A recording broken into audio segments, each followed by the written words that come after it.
జగిత్యాల జిల్లా కేంద్రంలో ఎమ్మెల్యే సంజయ్ కుమార్ అర్ధరాత్రి పర్యటించారు. ఈ సందర్భంగా నూకపల్లి డబుల్ బెడ్రూమ్ కాలనీని ఎమ్మెల్యే మున్సిపల్ చైర్మన్ అర్ధరాత్రి సమయంలో సందర్శించారు.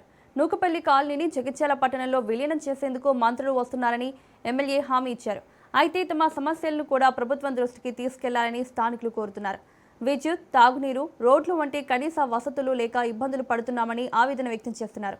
అత్యవసర సమయంలో సెల్ ఫోన్ సిగ్నల్ కూడా అందడం లేదని చెబుతున్నారు. కాలనీలో విచ్చలవిడిగా మద్యం విక్రయాలు జరుగుతున్నాయని, దీంతో మహిళలు ఇబ్బందులు పడుతున్నారని ఆరోపిస్తున్నారు.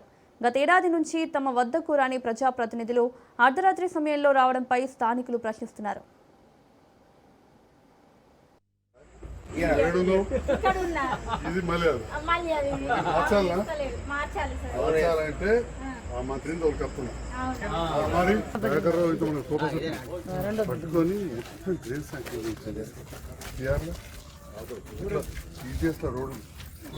పాపం సర్పంచ్ కూడా మనకు కోఆపరేట్ చేసే గవర్నమెంట్ మరి చేసుకోవాలి. ఇప్పుడు అమృతం మనకు పైసలు లేవు, దాంట్లో దీనికి సప్లై గిప్లై పెట్టి దానికి రిపేర్స్ ఏదైనా పెట్టుకోవాలి.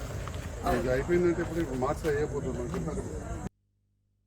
నేను ఇక్కడ డబుల్ బెడ్రూమ్లో నివసించబట్టి ఒక సంవత్సరం పాటు అవుతుంది. సంవత్సరం నుంచి ఏ రోజు కూడా మన ఎమ్మెల్యే సార్ కానీ ఎవరైనా కానీ ఇతర కౌన్సిలర్ కానీ ఎవరైనా కానీ రాత్రి టైంలో వచ్చింది లేదు. ఈ రోజు వచ్చి ఉట్టగొట్టిన ఈ రోజు కొంచెం ఏదో క్లీన్ చేసి రోడ్లు సాఫ్ చేసిరు, చెట్లు సాఫ్ చేసిరు అని చెప్పేసి అవి ఎందుకు చేస్తే ఎట్లా వానాకాలంగా చేసిరు వచ్చి మేము అనుకున్నాం. సరికి విషయం అర్థమైందంటే ఎల్లుండి మన 2 రోజుల మంత్రి పర్యటన ఉందని చెప్పి అంటున్నారు ప్రజలు. ఇక్కడ అది ఎంతవరకు వాస్తవం మాకు కూడా తెలియదు. మరి వస్తున్నారని చెప్పి అన్నారు.